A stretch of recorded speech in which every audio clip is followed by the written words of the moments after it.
또다시 반복된 참사, 그리고 또다시 반복되는 핑계입니다. 이번에는 아예 이렇게 말하네요.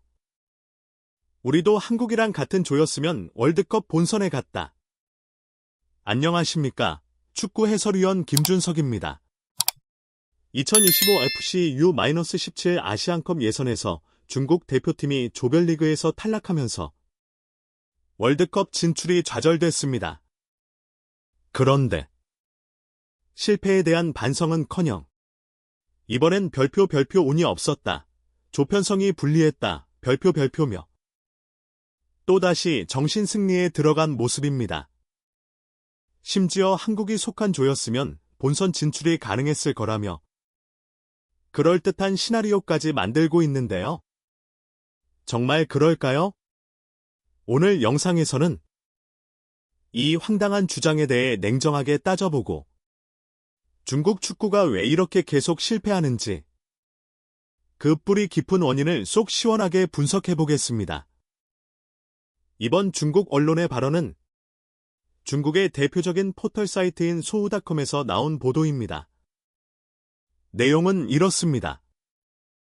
한국도 인도네시아에 패했는데도 본선에 진출했다. 예멘과 아프가니스탄 같은 약체를 꺾고 올라갔을 뿐이다. 만약 중국이 한국조에 들어갔더라면 우리도 본선에 갈 수 있었다. 즉, 우리가 조 운만 좋았어도 진출할 수 있었다는 이야기죠. 듣기에 따라선 그럴듯해 보일 수도 있습니다. 하지만 사실을 보면 이야기는 전혀 다릅니다. 이번 대회에서 중국은 사우디와 우즈베키스탄에 모두 1대2로 패하며 조별리그에서 탈락했습니다. 이후에야 태국을 2대0으로 꺾긴 했지만 이미 늦은 상황이었죠. 그럼 반대로 묻고 싶습니다. 한국이 예멘과 아프가니스탄을 이긴 게 쉬웠을까요? 한국은 이번 대회에서 전력과 조직력 모두에서 완성도가 높았기 때문에 이길 수 있었던 겁니다. 단순히 상대가 약했기 때문이 아닙니다. 그런데 중국은 결과만 보고 우리가 대신했어도 충분히 가능했다는 식의 발언을 하고 있는 겁니다. 사실 중국 언론이 이런 반응을 보이는 이유, 어느 정도는 이해할 수 있습니다. 조편성이 어려웠다, 운이 나빴다는 말. 그 자체로는 틀린 말이 아닐 수도 있습니다. 이번 대회에서 중국은 사우디아라비아, 우즈베키스탄이라는 강팀들과 한 조에 묶였고 두 경기 모두 1대2로 아깝게 패배했기 때문에 우리도 충분히 해볼 만했다는 아쉬움이 남을 수 있죠? 하지만 여기서 중요한 건 그 다음입니다. 왜 그런 강팀들과 같은 조에 속하게 됐는가? 이건 단순한 운의 문제가 아닙니다. 중국 축구가 수년간 쌓아온 국제 성적, 그리고 시스템 전체의 결과입니다. 중국 매체 소우닷컴도 이렇게 말했습니다. 중국은 왜 항상 조추첨에서 어려운 상대를 만나는가? 그건 그동안 대표팀이나 유소년 대표팀 모두가 너무 부진했기 때문이다. 맞습니다. 바로 이게 핵심입니다. 직전 대회에서 좋은 성적을 내야 다음 대회 조편성에서도 유리한 위치를 차지할 수 있습니다. 이건 단순한 규칙이 아니라 국제대회의 냉정한 현실입니다. 예를 들어 한국은 지난 U-17 아시안컵에서 준우승을 차지했습니다. 그 성과 덕분에 이번 조편성에서 상위 시드를 받을 수 있었고 비교적 수월한 상대들과 한 조에 편성된 겁니다. 이건 운이 아니라 성과입니다. 또 한 가지 짚고 넘어가야 할 건 피파 랭킹입니다. 중국의 현재 피파 랭킹은 94위, 아시아에서 14위 수준에 불과합니다. 이 순위는 단순한 숫자가 아니라 향후 열릴 아시안컵 시드 배정, 그리고 월드컵 예선 조편성에까지 영향을 주는 매우 중요한 기준입니다. 결국 중국이 말하는 운이 없었다는 주장 뒤에는 꾸준한 부진, 그리고 그에 대한 자기반성 부족이 숨어 있는 겁니다. 조가 어려웠던 게 아니라 자신들의 위치가 그 정도였다는 걸 인정하지 않으려는 태도. 이게 진짜 문제입니다. 중국 축구는 대회만 끝나면 늘 비슷한 반응을 보입니다.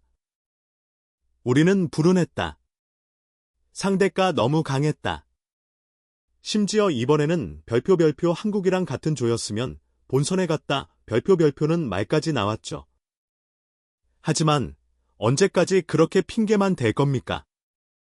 스스로 부족한 점을 제대로 돌아보지 않으면 10년이 지나도 20년이 지나도 결과는 똑같을 수밖에 없습니다. 중국 축구가 가장 큰 문제는 바로 이 자기반성의 부재입니다.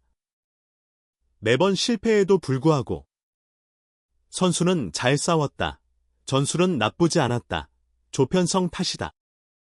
이런 식의 정신승리에 빠져 있으니 무엇이 문제였는지 파악할 기회조차 잃게 되는 거죠. 반면 한국은 달랐습니다. 한국 축구도 수많은 실패를 겪어왔습니다. U-17 대표팀이 아시아 무대에서 떨어진 적도 있고 월드컵 무대에서 충격적인 결과를 마주한 적도 많았죠. 하지만 한국은 그런 순간마다 냉정하게 문제를 분석하고 과감하게 감독을 교체하거나 시스템을 손봤습니다. 그리고 무엇보다 유소년 육성 시스템에 대한 투자와 책임 있는 운영을 이어왔습니다. 예를 들어 최근 한국은 KFA, 대한축구협회 차원에서 유소년 지도자 교육을 강화하고 국제대회 경험을 늘리는 데 집중해왔습니다.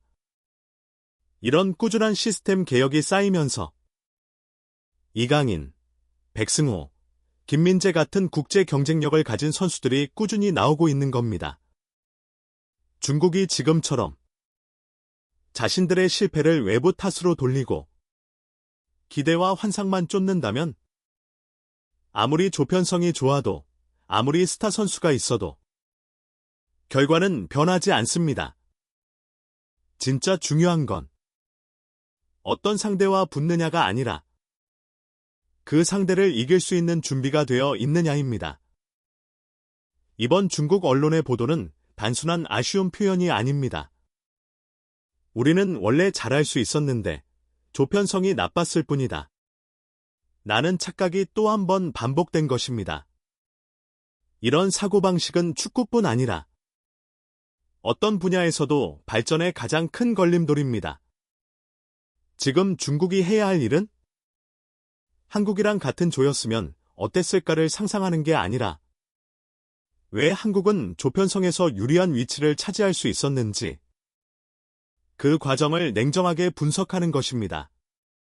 한국이 조편성 운이 좋았던 게 아니라 실력으로 그 위치에 오른 겁니다. 그리고 그 실력은 끊임없는 반성, 개혁, 그리고 시스템 투자에서 나왔습니다. 반면 중국은 어떻습니까? U-17 대표팀의 실패도, 대표팀의 피파 랭킹 하락도 전부 수년간 누적된 결과인데 그 책임은 온데간데 없고 다른 나라와 비교하며 우린 억울하다는 말만 반복하고 있습니다. 이런 정신승리 루틴, 언뜻 보면 애국심처럼 들릴 수 있지만 실제로는 중국 축구의 미래를 망치는 독약과도 같습니다. 스스로에게 엄격하지 못한 팀은 결코 큰 무대에서 살아남을 수 없습니다. 실패는 누구나 겪을 수 있습니다. 하지만 그 실패에서 배우지 못하는 건 진짜 실패입니다. 중국 축구가 진정으로 월드컵을 원한다면 이제는 핑계가 아닌 변화를 선택해야 할 때입니다. 오늘 영상이 흥미로우셨다면 구독과 좋아요, 그리고 알림 설정까지 꼭 부탁드립니다. 지금까지 김준석 해설위원이었습니다. 감사합니다.